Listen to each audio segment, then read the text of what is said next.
well on the racecourse. You were a known face, and the ring used to buzz up a bit when you walked into it. And then you've gone on the missing list for like 2 decades, or it seems that way. And you've alluded to the fact you've been sat in the darkened room in front of that damn computer. Can you tell us what your tactics have been on the exchanges?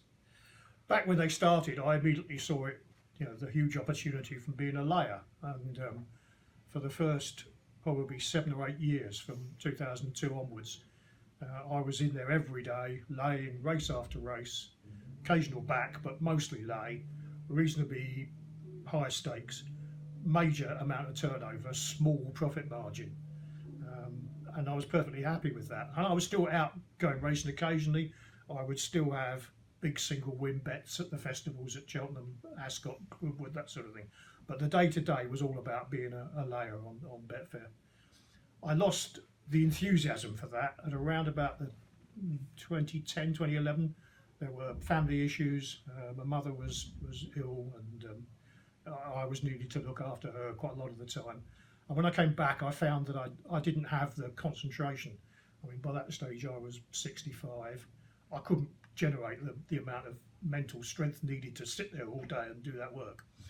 I also realised that if you lower your turnover as a layer on Betfair, your commission, of course, goes up, and the commission then bites away at what is a fairly small profit margin to start with. So I stopped, basically. And from about 2012 onwards, I've been a backer only again, back to where we were in the early 90s, basically. So, here we are in 2017. I bumped into you at Cheltenham, you waving a winning ticket at me, you're back, and we're here talking to you. So, what are you up to these days? Well, as I say, I'm enjoying going racing again, something I haven't done for a long time. I've been out now about a dozen times in the last couple of months. I'm not every day, and I never will be, but I'm still enjoying it. But a lot of my time now is spent on things other than betting. I've become involved with quite a lot of owners, a couple of trainers, and basically I'm used by them as a sounding board for horses on offer at the sales, placing ideas about placing horses they've already got. And I think the reason I'm popular is firstly because I'm willing to say exactly what I really think, and secondly because I'm not holding the hand out for a commission or a fee for offering the advice, basically. So a typical example would be a trainer, this happened this week, a trainer is at the sales, the trainer sends me an email, says, what do you think of lot such and such? And I'll have a quick look through, respond back with my view of what sort of races you could expect it to be able to win in this country. And some of that involves being heavily into the French form. The last 5 or 6 years it's been much easier to access the various French databases and also films of French races. So I've made a point of trying to keep on top of the form over there, which has obviously proved beneficial when the horses have arrived over here. I've been able to back horses first time out in this country, which our utterly incompetent handicappers have completely underrated, guessed at basically, and have got hopelessly wrong. I imagine the most famous one would be Au Petit Soin for Paul Nicholls winning the Coral Cup. Go back a few years before that, Sanctuaire winning the Fred Winter. These are just horses that our handicapper got badly wrong from day one based on the French form. Would you fancy a phone call from a handicapper for giving them advice, or is that too much turning the other way? I have actually written a paper which was sent to the BHA making suggestions about changes to the handicapping system, particularly that there should be some sort of appeal, that there should be a written set of procedures that owners and trainers can know what the handicapper can and can't do, that there should be considerable variations in the race programme regard to handicaps. So instead of having every handicap the same, just being a rating band and that's it, there should be far more handicaps for horses that haven't won for 6 months, haven't won for a year, have never won a £5,000 prize, so on and so forth. I also suggested some new varieties of handicap race, and also that we should be changing the system. The fact is that in 2017, with email, with text, with the internet, we're still tied to one weekly update to the handicap ratings, which is based on the publication schedule of the printed racing calendar. It's nonsensical. We get horses carrying penalties in races. Everybody knows the horse is well in. You know it, I know it, and the other owners know it. And the horse goes off odds on. We get an uncompetitive race. The horse wins again, and it's all because our handicap system is basically archaic compared to what exists abroad. In France, I can tell you, handicap ratings are updated within 2 days of the race and applied, and additionally no horse is ever raised for not winning a handicap. In other words, you finish second in a handicap beating a short head, your rating for your next handicap will be exactly the same.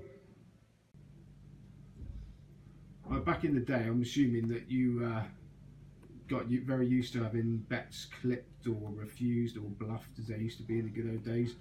And I assume you still get restricted now. Is that the case?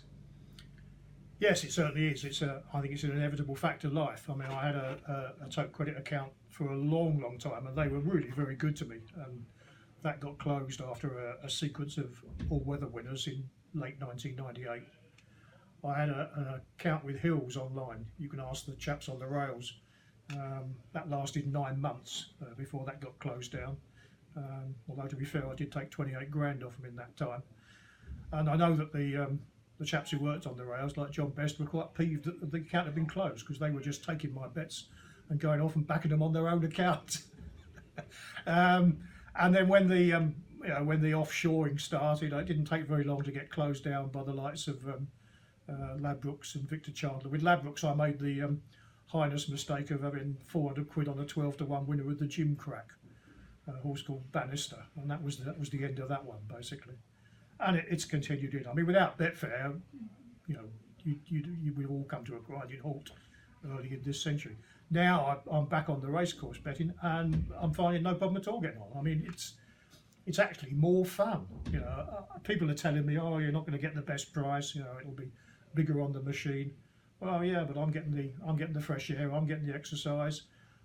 I'm handling cash again, which I thoroughly enjoy, going back to the old 80s and 90s days. And I'm seeing the horses, and I think I'll get enough of an edge from that to more than compensate. And how do the fractions react when you ask for 1,000 to 160, a 6-to-1 shot? Do you know what? I haven't actually done that since I came back, basically. Mostly because I've been backing horses at under 5-to-1, I think. But I look forward to what's going to happen the first time I try that on. Yeah. You get it. Well, a lot of people are watching this, wondering how they can be Alan Potts. First of all, of course, they can track down the book. But 2017, what are the golden rules for punters these days? I don't think they've changed much, Simon. It's have a plan, and particularly a staking plan, which doesn't involve what we mentioned earlier of having big sums of money on the short price favourites and tiny amounts on the 20-to-1 shots you fancy. Obviously, that you can't do the same for both. There will be limits to what you can get on, but the maximum and minimum should be a lot closer together, basically. And if it isn't worth putting your minimum on, don't have a bet at all. Watch a lot of racing. I mean, I basically, the strongest thing for me has been seeing horses, whether that's on television or whether it's in the flesh. It's seeing something. I mean, a lot of this is down to experience and instinct, but it's seeing something that tells me that's a horse that's worth following. I mean, if I can give an example, if you were to dig out the film of Q Card winning the Haldon Gold Cup, which I think was the first race after his novice season, and it was just electric. His jumping, the distance he won by, which I think was 30 lengths. And from that moment onwards, I was an absolute Q Card convert. Now, it didn't pay off very much in that first season, but when he finally won the Betfair Chase, I had a really big bet, and I think the odds were 9-8 or 9-to-1. I backed him when he won the Ascot Chase. I backed him when he won the Ryanair. It's just something. From that day onwards, I wanted to be with Q Card at every opportunity.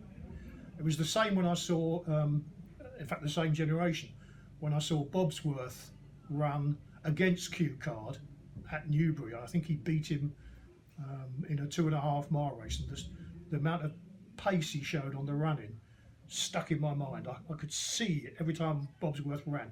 He didn't like his next 2 runs because he went right-handed. And I can remember going to a Cheltenham preview evening, and it was one of the, I can't remember whether it was Grand Cru or Dynast was the favourite that year, but it was one of those pipe French imports was the favourite for the Sun Lions.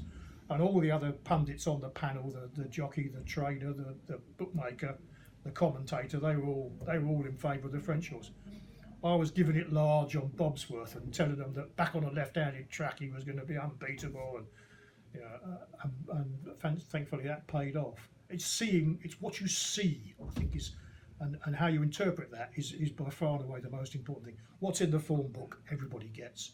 What's in the stats and the trends now, everybody gets. But what you see that's just your opinion, basically. Getting away from the racing to finish off, Alan. Very interesting little piece in your in the book. The list of pubs near racecourses. Now, hopefully you've kept them going, and they're still very welcoming hostelries for the race goer. Most of them, unsadly, are closed, I'm afraid. The pub on Cleve Hill in Cheltenham is now a private house. The one near Newmarket is a Thai restaurant. And several of the others are gone. The one near Ascot is boarded up and is subject of a planning dispute between the brewery and the locals. It's all very sad, basically.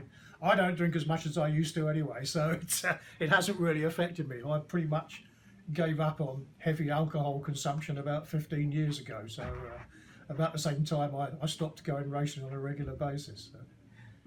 I did tell a few people that were quite excited that I was interviewing you. One of them is a previous interviewee, Andrew Mount, and he told me that you became his absolute hero when he went to a Cheltenham preview night, and at the very end of it they asked the panel their bet for the week, and you gave one at Hexham or somewhere, and it duly won. Can you remember what that was? I certainly don't remember the name of the horse, Simon, but yeah, it would have been the 4 mile chase at Hexham that takes place on the same afternoon as the Gold Cup, or used to in those days when Cheltenham was a 3-day meeting.